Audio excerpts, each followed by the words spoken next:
तो कथा विधि इस प्रकार है। युधिष्ठिर ने प्रश्न किया, हे मधुसूदन, पौष कृष्णा एकादशी का नाम क्या है और उस दिन किस देवता की पूजा की जाती है, यह मुझे विस्तार से कहिए।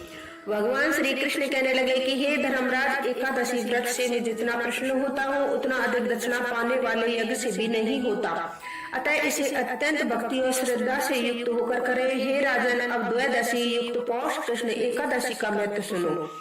इस एकादशी का नाम सफला एकादशी है। इस एकादशी को भगवान नारायण की पूजा की जाती है। व्रत को विधि पूर्वक करना चाहिए। जिस प्रकार नागों में शेषनाग, पंछियों में गरुड़, सब ग्रहों में चंद्रमा, यज्ञों में अश्वमेध यज्ञ और देवताओं में भगवान विष्णु श्रेष्ठ है, उसी तरह सब व्रतों में एकादशी का व्रत श्रेष्ठ है। जो मनुष्य सदैव एकादशी का व्रत करते हैं वह मुझको परम प्रिय है। इस सफला एकादशी के व्रत की विधि इस प्रकार है। ऋतु के अनुकूल फल, नारियल, नींबू, नवेद आदि 16 चीजों से भगवान नारायण की पूजा करें तथा रात्रि को जागरण करें। इस एकादशी के व्रत के समान यज्ञ, तीर्थ, दान, तप तथा और कोई दूसरा व्रत नहीं है। 5000 वर्ष तप करने से जो फल मिलता है उससे भी अधिक सफला एकादशी का व्रत करने से मिलता है। हे राजन, अब मैं आपको इसी की कथा सुनाता हूँ, तो सुनिए।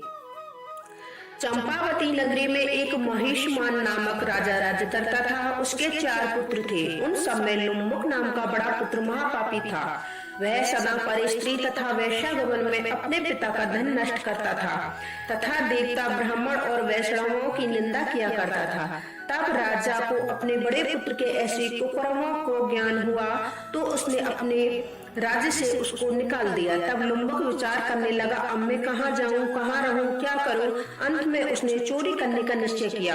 वह दिन में वन में रहता और रात को अपने पिता की नगरी में ही चोरी करता तथा अन्य कुकर्मों को करता रहता था। वह वन में रहकर पशु आदि मारकर खा जाता। राज्य कर्मचारी उसको इन कुकर्मों के कारण पकड़ भी लेते, मगर राजा के भय से उसे छोड़ देते।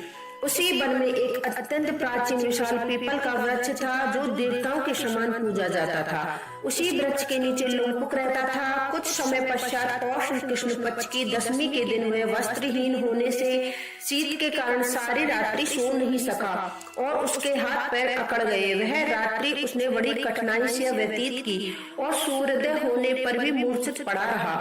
मध्याह्न के समय सूर्य की गर्मी से उसकी मूर्छा दूर हुई तो होश में आकर गिरता पड़ता वन में भोजन की खोज में गया, परंतु व्यथा के कारण जीवों को मारने में असमर्थ था। इस कारण वृक्षों से गिरे फलों को बीनकर अपने वृक्ष के नीचे आया।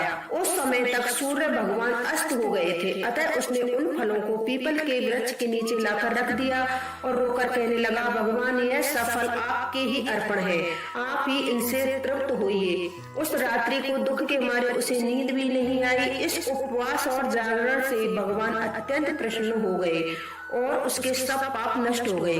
दूसरे दिन प्रातः समय एक अति सुंदर घोड़ा उनके सुंदर वस्तुओं से सजा हुआ उसके समान आकर खड़ा हो गया और इसी समय आकाशवाणी हुई, हे राजपुत्र, श्री नारायण की कृपा से तेरे सब पाप नष्ट हो गए हैं। अब तू अपने पिता के पास जाकर राज्य प्राप्त कर। आकाशवाणी सुनकर लुम्बक बड़ा प्रसन्न हुआ और दिव्य वस्त्र धारण करके भगवान आपकी जय हो, आपकी जय हो ऐसा कहकर अपने पिता के पास गया। उसने संपूर्ण कथा सुनाई। कथा सुनकर उसके पिता ने ही बड़ी प्रसन्नता से उसे समस्त राज्य का भार सौंपकर वन को प्रस्थान कर लिया। अब लुम्बक शास्त्र अनुसार राज्य करने लगा। उसकी स्त्री पुत्र सभी नारायण के परम भक्त हो गए तथा वृद्ध होने पर भी वह अपने पुत्र को राज्य का कार्य सौंपकर तपस्या करने के लिए वन में चला गया और अंत में वैकुंठ को प्राप्त हुआ। अतः जो मनुष्य भक्ति पूर्वक सफला एकादशी का व्रत करते हैं उनको अंत में मुक्ति मिलती है। जो मनुष्य इस सफला एकादशी का व्रत नहीं करते वे पूंछ और सींगों रहित पशु के समान है।